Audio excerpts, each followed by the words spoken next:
जय हिंद साथियों। जैसे बीएलओ का काम स्टार्ट हो गया है, एसआईआर का जो मैपिंग कर रहे हैं हम लोग, उसमें जब महिला का जब फॉर्म भर रहे हैं तो बड़ी समस्याएं आ रही हैं। देखिए, किसी परिवार में जो महिला होगी वो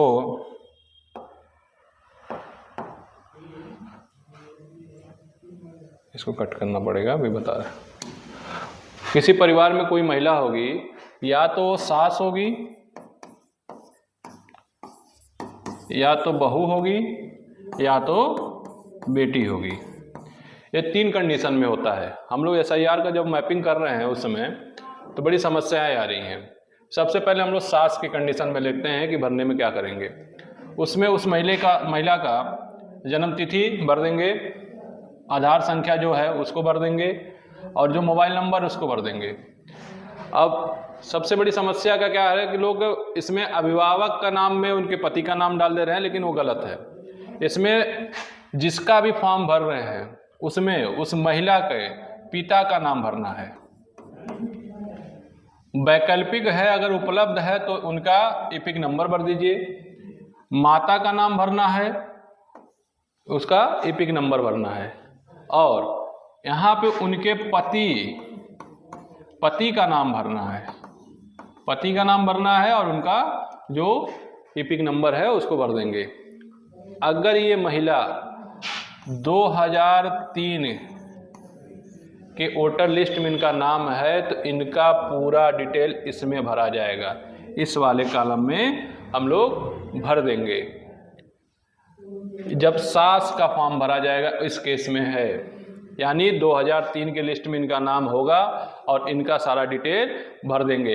इसमें अभिभावक की जगह कन्फ्यूजन आपको हो रही है तो इसमें इनके पिताजी का नाम भरना है, ना कि इनके पति का नाम। पहला केस हो गया। दूसरे केस में हम लेते हैं बेटी को। बेटी के केस में क्या है,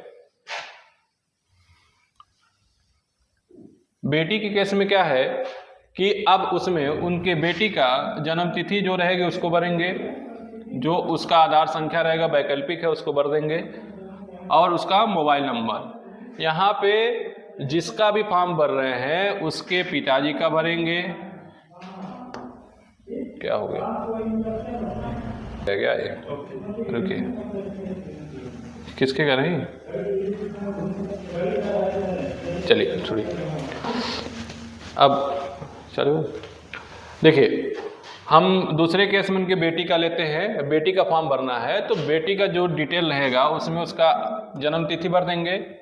कट जा। देखिए, बेटी के फॉर्म भरने में अब उसका जन्म तिथि भरेंगे, आधार संख्या जो होगा उसको भर देंगे, मोबाइल नंबर भर देंगे।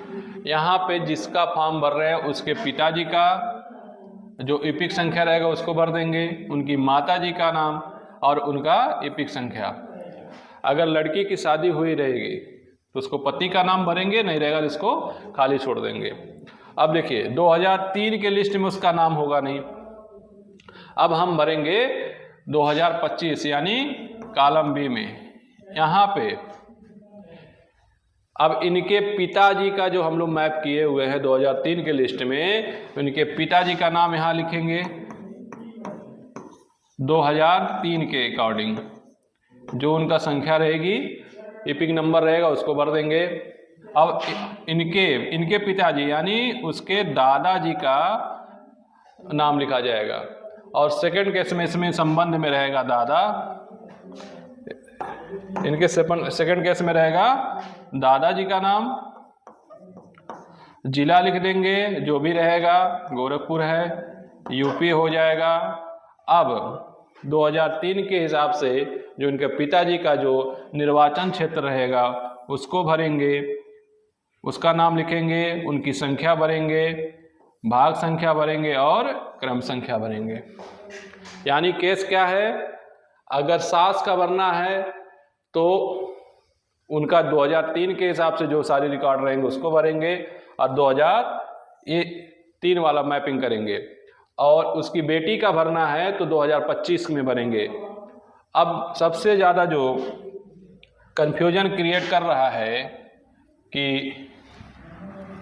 जब उसकी बहू यानी पुत्र वधू के बारे में जब भरना है तो समस्या आ रही है कि अब इसमें क्या भरा जाए। तो इसमें बहू का नाम आप इस पे पाएंगे, उसका जन्म तिथि भरेंगे, आधार संख्या, मोबाइल नंबर। अब आपको ध्यान देने वाली बात है, इसमें इस जो बहू के जो पिता होंगे उनका डिटेल यहाँ भरना है।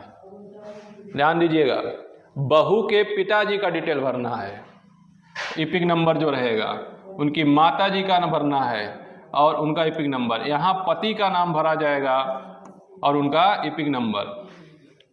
और आप लोग इस कॉलम को नहीं भरेंगे, फिर 2025 वाले कॉलम में हम लोग भरेंगे। इसमें नाम में अब जिसका फॉर्म भर रहे हैं उनके पिताजी का नाम जो यहाँ पे भरा जाएगा, यहाँ पे उनके पिताजी का और उनका जो नंबर रहेगा उपलब्ध रहेगा तो इसको आप भरेंगे। और इनके पिताजी का यानी इनके पिताजी का नाम भरा जाएगा, संबंध में रहेगा दादा। जो उनका जिला रहेगा यानी इसके जो मायके का जो जिला रहेगा उसको भरा जाएगा, राज्य का नाम भरा जाएगा और इनके जो निर्वाचन क्षेत्र रहेगा उसको भरा जाएगा। यानी इस महिला के जो पिताजी का जो निर्वाचन क्षेत्र रहेगा उसको भरा जाएगा और विधानसभा संख्या, भाग संख्या और क्रम संख्या रहेगा। यानी लोगों के बीच में जो कन्फ्यूजन क्रिएट हो रहा है कि किसका भरा जाए, कैसे भरा जाए, तो महिला वाले कॉलम में हो रहा है। तो यानी जब आप गणना प्रपत्र भरने जा रहे हैं तो अगर सास का है तो उनका डिटेल पूरा आपको 2003 के अकॉर्डिंग उठाएंगे, आप सारा चीज़ उसको भर देंगे। और बेटी है तो उसके पिताजी का डिटेल भरना है, यानी पिताजी का भरना, ना कि उसके पति का डिटेल को ही भरना है। कंफ्यूज मत होइएगा, बस सिंपल यही बात है कि जो भी जिसका फॉर्म भर रहा है, भरा जा रहा है तो उसके पिताजी का ही भरना है। बस, धन्यवाद।